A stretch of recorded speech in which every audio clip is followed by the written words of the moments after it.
1050번째 책 소개입니다. 책에서 일부 내용을 발췌하여 소개드립니다. 책 제목, 살아남는 스토리는 무엇이 다른가? 저자, 전혜정.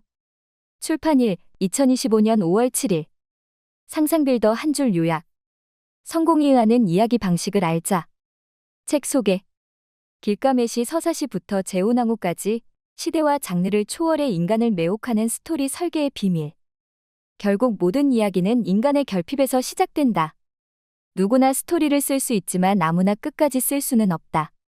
완벽한 세계관을 짜려다가 시간 낭비만 했다면, 성공 공식대로 썼더니 플롯은 산으로 가고 캐릭터는 붕괴했다면, 고치고 또 고쳐도 도무지 엔딩까지 가는 길을 찾을 수 없다면? 바로 이 질문을 떠올려보자. 인간은 왜 이야기에 빠져드는가? 태초의 신화, 전설, 민담부터 영화, 드라마, 문학과 웹소설, 웹툰에 이르기까지 시대와 장르를 초월하여 사랑받는 모든 스토리에는 한 가지 공통점이 있다. 바로 인간의 결핍에서 출발한다는 점이다. 한 인간의 결핍이 세계와 충돌할 때 인물은 행동하고 사건은 움직이며 독자는 빠져든다. 결핍을 강조하는 서사는 아무리 오랜 세월 반복되어도 결코 진부하지 않고 오히려 인간의 본질을 드러낸다. 살아남는 스토리는 무엇이 다른가는 청강문화산업대학교 웹소설 창작과 전혜정 교수의 인기 강의 스토리텔링 작법 강의를 고스란히 옮긴 책이다. 저자는 뻔한 성공 공식 넘어 인간이 본능적으로 끌리는 이야기란 무엇인가 라는 본질적인 질문으로 창작자를 안내한다. 이 책과 함께라면 글을 쓰다가 미궁에 빠져버린 당신도 분명 팔리는 이야기를 완성할 수 있다. 오직 스토리 하나로 사랑받고 살아남고자 하는 창작 지망생들에게 한 줄기 빛이 되어줄 것이다. 저자 소개. 지은이, 전혜정. 글쓰기 지도사. 작가이자 연구자 그리고 청강문화산업대학교 웹소설 창작 전공 교수. 로고막과 장르물, 게임을 좋아하는 오타쿠이다.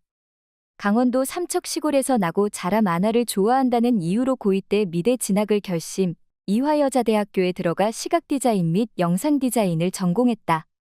내친 김에 같은 대학원에서 석박사 학위를 취득했으나 막상 졸업 후 할 일이 없었다. 사업을 구상한다는 핑계로 더 당당하게 놀아보고자 개인 사업자를 내고 본격적으로 스토리 창작을 시작했다. 단편 소설 데뷔로 시작한 일은 점점 규모가 커져서 특수영상 회사 비가이의 콘텐츠 기획 PD를 거쳐 스토리텔링 회사 미디어피쉬를 설립하기에 이른다. 책에서 얻은 내용. 고치고 또 고쳐도 자꾸 미궁에 빠지는 창작자를 위한 청강대 스토리 작법 강의. 독자의 멱살을 잡고 엔딩까지 한 방에 가라. 웹소설 연봉 10억 시대 글로벌 OTT의 영향으로 급격히 성장하는 스토리 산업에 대응하고자 대학을 비롯한 교육기관에서는 창업작가 양성을 목표로 한 교육 커리큘럼을 발빠르게 확대하고 있다. 제도권 대학에서 최초로 웹소설 창작 전공을 설치한 청강문화산업대 역시 매년 몰려드는 작가 지망생들로 해마다 높은 입학 경쟁률을 보인다. 하지만 작가 지망생들의 부푼 바람과 달리 경쟁자가 포화 상태인 콘텐츠 시장에서 실제 돈이 되는 스토리를 쓰는 작가는 일부에 불과하다. 그렇다면 뭘 써야 재미있는 스토리, 팔리는 글을 쓸 수 있을까? 청강문화산업대 웹소설 창작 전공 전혜정 교수가 스토리 창작 강의에서 학생들에게 제일 많이 듣는 질문이 바로 왜 제 이야기는 재미가 없을까요? 초보 창작자들은 대부분 장르 문법과 작법의 공식을 익히면서 엇비슷한 글을 써보는 것으로 시작한다. 정해진 구조를 따라가면서 이야기의 작동 원리를 파악할 수 있다는 점에서 도움이 되지만 스토리의 성공 공식에만 천착하면 비슷한데 재미없는 글을 계속 쓰는 함정에 빠지기도 쉽다. 고치고 또 고쳐봐도 스토리가 재미없다고 느끼는 바로 그때 전혜정 교수는 이 질문을 떠올려보라고 권한다. 인간은 왜 이야기에 빠져드는가? 인간은 어떤 이야기를 재밌다고 느끼는가? 살아남는 스토리는 무엇이 다른가는 바로 이러한 질문들에 관하여 전혜정 교수가 창작자로서 다양한 경험을 통해 얻은 통찰과 강의실에서 학생들과 나눈 오랜 대화의 결과물이다. 전혜정 교수의 스토리텔링 작법 강의는 스토리의 본질을 꿰뚫는 통찰력과 특유의 유머러스함으로 청강대 학생들의 큰 사랑을 받고 있다. 이 책은 창작 지망생이라면 누구나 한 번쯤 엿듣고 싶은 바로 그 인기 강의를 책으로 옮긴 전혜정 교수의 첫 단독 저서다. 허구의 당위성을 추구하는 호모픽투스, 이야기를 통해 세상의 왜를 묻다. 인간의 본능을 사로잡는 이야기란 무엇인가? SF 장르 시장의 확대, 로맨스 판타지의 인기 하락과 글로벌 OTT 대중화로 인한 미스터리 스릴러의 부각 등 업계를 이끄는 트렌드는 분명히 존재한다. 하지만 시시각각 변화하는 업계 트렌드나 독자의 반응만 좇는다고 해서 재밌는 이야기를 쓸 수 있는 것은 아니다. 전혜정 교수는 인간이 어떤 이야기를 좋아하는가에 대한 근본적인 통찰 없이 스토리를 쓰기 시작하면 온라인 비평과 자기검열에 휩쓸려 길을 잃고 만다고 지적한다. 그렇다면 독자의 멱살을 잡고 폭주기 관차처럼 엔딩까지 몰아붙이듯 한 방에 가는 그런 재밌는 스토리는 어떻게 쓰는가? 그 비밀을 파헤치기 위해 저자는 지금 잘나가는 스토리를 해부하는 대신 구석기 시대 어느 동굴 속으로 독자를 안내한다.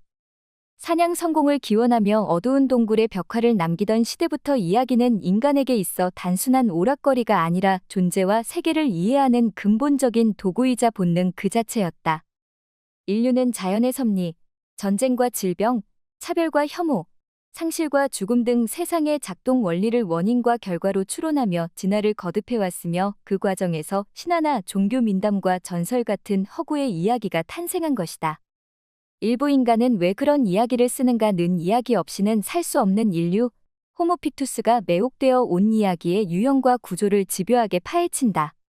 가혹한 현실 앞에 선 인간은 왜 세상이? 세계관 왜 내게? 인물 왜 이런 시련을 주는가? 플롯로 이어지는 왜의 삼각형을 맴돌게 된다.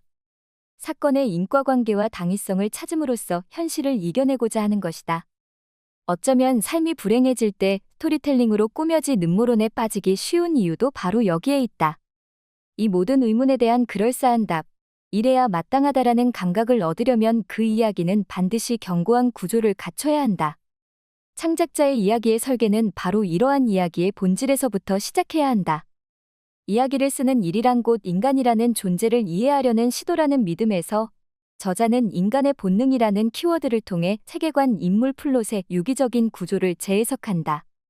그 어떤 이야기 설계 공식보다 쉽고 빠른 길은 바로 인간의 이해에 있었다. 덕후를 양산하는 세계관, 용두용미 플롯, 살아 숨쉬는 캐릭터를 만드는 꿀팁들. 세계관은 첫 화에서 보여주고 주인공을 위한 맞춤형 실현을 도미노처럼 펼쳐라. 이야기의 세계에서 독자들은 세계관을 결핍한 인물이 문제를 해결하는 과정을 따라가며 주인공에게 공감한다. 이때 주인공이 맞닥뜨리는 문제나 실현은 까다로울수록 그리고 주인공을 위한 맞춤형 실현으로 설계할수록 스토리가 재밌다. 웹소설의 세계에서도 이러한 원칙은 어김없이 적용된다. 다만 주인공이 유독 어렵고 불공평한 해결 과정을 겪는 전통 작법과 달리 능력주의 신화를 따르는 웹소설의 세계관에서 주인공은 마치 유출된 시험 문제를 대하듯 뛰어난 역량으로 문제를 해결해 나간다는 점이 다를 뿐이다. 유의할 점은 웹소설에서는 첫 화에서 약속한 세계관을 끝까지 절대 지켜야 한다는 것이다. 돈이 전부다라는 세계관을 처음부터 끝까지 관철시킨 웹소설 재벌집 막내 아들 2호평을 받았던 것과 달리 모든 게 꿈이었다로 끝난 드라마 재벌집 막내 아들 2 용두사미가 되어버린 이유는 이 원칙을 지키지 않았기 때문이다. 이 책은 세계관 캐릭터 플롯 설계의 대원칙인 결핍을 제시하면서 동시에 스토리의 극적 재미와 공감을 불러오는 다양한 작법 요령을 남김없이 펼쳐낸다. 주인공을 위한 맞춤형 관문을 창조하라. 결핍한 인물은 기싸움을 벌이고 거짓말을 한다. 세계관은 첫 화에서 약속하고 끝까지 지켜라. 사건은 지뢰처럼 터지지 않고 도미노처럼 연결된다 등 다양한 장르의 스토리를 설계하는 과정에서 창작자가 놓치기 쉬운 꿀팁들을 쉽고 명료한 언어로 설명하고 있다. 전통 작법의 원리를 현대적 K 콘텐츠에 적용한 플롯의 6가지 원형. 이야기는 인간의 얼굴, 결국 인간을 이해하게 되는 과정이다. 아리스토텔레스의 삼막 구조 이론부터 로널드 토비아스의 인간의 마음을 사로잡는 20가지 플롯에 이르기까지 플롯 이론과 이를 다룬 책은 많다. 하지만 대부분 한국에서 생소한 작가나 고전 영화, 연극을 다루며 오래된 전래동화나 신화의 플롯에 치중하는 등 현대적 서사에 적용하기란 쉽지 않다. 저자는 이 책의 3부 본능을 자극하는 플롯 설계의 원칙에서 보편적인 작법 이론을 현대적으로 재해석하고 오늘날의 한국 독자들에게 잘 알려진 작품들을 사례로 분석함으로써 사랑받는 플롯의 6가지 원형을 도출해낸다. 결핍을 향한 여정 도플갱어와의 대결 극적인 성장 사랑의 더 운명적 선택 질서의 회복 혹은 파괴가 바로 그것이다. 영화 헤어질 결심, 매드맥스, 그래비티부터 만화 은하철도 999 나나루토, 논란의 소설 롤리타, 나 셜록 홈스와 같은 정통 추리물 등 시대와 장르를 넘나드는 스토리의 향연 속에서 독자들은 자연스럽게 플롯의 구조와 원리를 이해하게 된다. 살아남는 스토리는 무엇이 다른가는 실용적 작법 이론을 다루고 있지만 동시에 인간이 이야기를 통해 어떻게 현실을 이해하고 버텨왔는지 추적하는 저자의 깊은 통찰력이 돋보이는 교양서의 역할을 충분히 해낸다. 장르물의 독자들이 주인공의 결핍 해소 과정을 보며 대리만족하듯 이야기를 통해 거꾸로 우리가 가진 결핍이 무엇인지 알 수도 있게 된다. 저자는 이처럼 사랑받고 살아남는 이야기의 구조를 분석하고 이해하는 안목을 기르는 일은 재밌는 이야기를 창작하기 위한 훈련이기도 하지만 우리와 같은 이야기 인류를 이해하는 길과 맞닿아 있다는 메시지를 전한다. 이 책을 통해 언젠가 자신만의 질문으로 새로운 이야기를 시작할 수 있기를 바란다는 전언도 잊지 않는다. 허구의 인과관계가 그럴싸하다고 느끼는 것, 그게 바로 인간이 개연성을 감각하는 방식입니다. 증명도 어려운 이 허구의 인과를 인간은 진심으로 믿어왔습니다. 그냥 들어가기도 힘든 동굴 안에 값비싼 기회비용을 들여 웅장한 그림을 그릴 만큼이요. 세상의 작동 원리를 이해하고 싶었던 인류는 주변에서 일어나는 일들의 원인과 결과를 추론하려고 했습니다.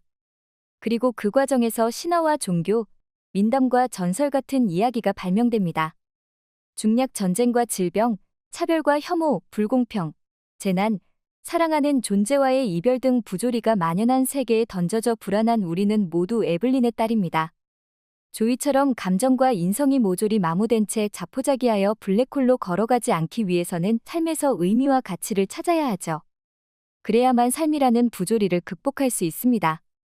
인류가 좋아해온 이야기들은 당위적 세계관과 그에 따른 사건의 개연성을 갖추고 있습니다. 작가가 신화적 의도를 전달하기 위해 세계의 규칙을 만들고 무대를 창조한 이야기들입니다. 한마디로 허구란 소리죠. 중략 서사문학이라면 사건의 흐름과 개연성을 고려하기 마련이지만 그 중에서도 장르문학은 이를 더더욱 기술적으로 철저히 따릅니다. 사건의 흐름과 개연성은 장르문학에서 플롯이 됩니다. 마지막 도미노 패가 쓰러진 이유는 첫 번째 도미노 패가 쓰러졌기 때문입니다. 그게 1막에 권총이 등장하면 최소한 3막에는 발사됩니다. 작가는 도미노 패들이 독자의 정신을 쏙 빼놓을 정도로 아름답고 화려하게 넘어지도록 설계하고 그 결과 독자는 마지막 도미노 패가 넘어질 때 카타르시스를 느낍니다. 인물을 시공간적으로 확장한 것이 세계관이고 행동으로 확장한 것이 플롯이다라고 앞에서 설명했습니다. 여기서 바로 인물의 결핍이 열쇠입니다. 인물은 자신에게 결핍된 것을 찾기 위해 더 넓은 시공간을 누비고 더 많은 행동을 하려고 합니다. 결핍된 것은 인물의 바깥에 있으므로 움직여서 경험의 세계를 넓혀야 합니다. 그 과정에서 만들어진 무대의 범위가 세계관이고 게임의 규칙에 따라 배치된 사건들이 플롯입니다. 최종적으로 결핍을 채워주고 인물이 성장하면 그 성장의 크기만큼이 세계관의 범위와 플롯의 궤적이 됩니다. 결과적으로 인물에게 결핍된 것은 세계관의 질서였고 그 결핍을 채우기 위해 일으키는 사건은 정답에 다가가는 풀이 과정이었다고 할 수 있습니다. 내게 마땅히 주어져야 했지만 부조리한 현실 때문에 박탈당했던 무언가를 회복하고자 하는 이야기를 인간은 사랑해왔습니다. 독자는 이야기 속 인물에게 대리만족하고 싶으므로 그의 행동과 선택에 최소한의 당위성이 있는지를 확인하려고 합니다. 왜 인물이 그런 선택을 했는지 이유를 알고자 합니다. 인물에 대한 호기심이 커질수록 더욱 적극적으로 그의 행동을 이해하고 공감하려고 노력하게 되죠. 이때 역설적인 현상이 발생합니다. 처음에 이해가 어렵거나 심지어 반감까지 들었던 인물일수록 오히려 더 강한 호기심을 불러일으키고 결과적으로 그 인물에 대해 더 깊이 이해하고 공감하려는 노력으로 이어진다는 겁니다. 게다가 이토록 어렵게 공감한 인물에게는 더 큰 애정을 느낍니다. 중략 공감을 유도하는 메커니즘을 잘못 이해하면 정반대의 이야기가 나오기도 합니다. 어떤 결핍을 가졌는지 짐작되지 않는 주인공이 누구나 할 법한 선택만 하는 거죠. 주인공에게 호기심이 생기지 않을 뿐더러 그가 어려움을 겪어도 공감이 되지 않습니다. 결과적으로 이야기에서 재미를 느낄 수가 없습니다. 결핍이 자극되면서 주인공의 이야기가 본격적으로 시작됩니다. 복수, 분노, 오기, 집념, 욕망 등을 점화하는 장치가 외부 세계에서 나라와 등장인물에게 충돌하면서 그는 비로소 주인공이 됩니다. 버튼 눌린다. 스위치 내려간다. 긁힌다. 현실에서도 이런 표현을 쓰는 일들이 있죠. 단순히 화가 나거나 상처를 입는 정도가 아니라 내면의 결핍을 자극하여 깊은 수치심이나 맹렬한 욕망을 들끓게 만들고 집요한 오기를 불러일으키는 상황이 있습니다. 장르물은 무언가를 뚜렷이 원하는 사람들을 전제로 만들어집니다. 어떤 결핍을 채우는 이야기에 자신이 가장 만족하는지를 뚜렷이 아는 독자들이 선택하죠. 장르물의 독자들은 주인공이 노력 끝에 작가의 메시지를 찾아내 결핍을 해소하는 이야기를 보며 대리만족합니다.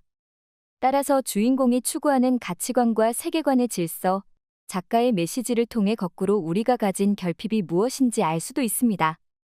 이야기의 세계에서는 인물, 사건, 배경, 규칙 등 모든 것이 단 하나의 메시지를 따라야 합니다. 당연한 말이지만 그것이 바로 질서이니까요. 로맨스 세계관에서 온갖 고생 끝에 사랑을 이뤘는데 그 후 상대가 갑자기 오징어로 보여서 속상해지면 안 되는 겁니다. 유능한 탐정이 온갖 수수께끼를 다 풀어놓고 결국 범인에게 놀아나서도 안 됩니다. 온갖 시련을 다 겪어놓고 아, 꿈이었네 하고 끝내서는 안 됩니다. 독자들이 보편적으로 공감하기 쉬운 결핍을 몇 종류로 정리할 수 있듯이 보편적으로 사랑받는 플롯 역시 몇 갈래로 추릴 수 있습니다. 세상에 존재하는 수많은 이야기에는 그 중심을 관통하는 플롯이 있습니다. 이러한 플롯의 원형을 분석한 것이 플롯 이론과 작법입니다. 오랫동안 사랑받은 이야기의 구조를 분석하고 이해하는 안목을 기르는 일은 재밌는 이야기를 창작하기 위한 훈련도 되지만 우리와 같은 이야기 인류를 이해하는 길과 맞닿아 있기도 합니다. 지금까지 상상빌더였습니다. 감사합니다.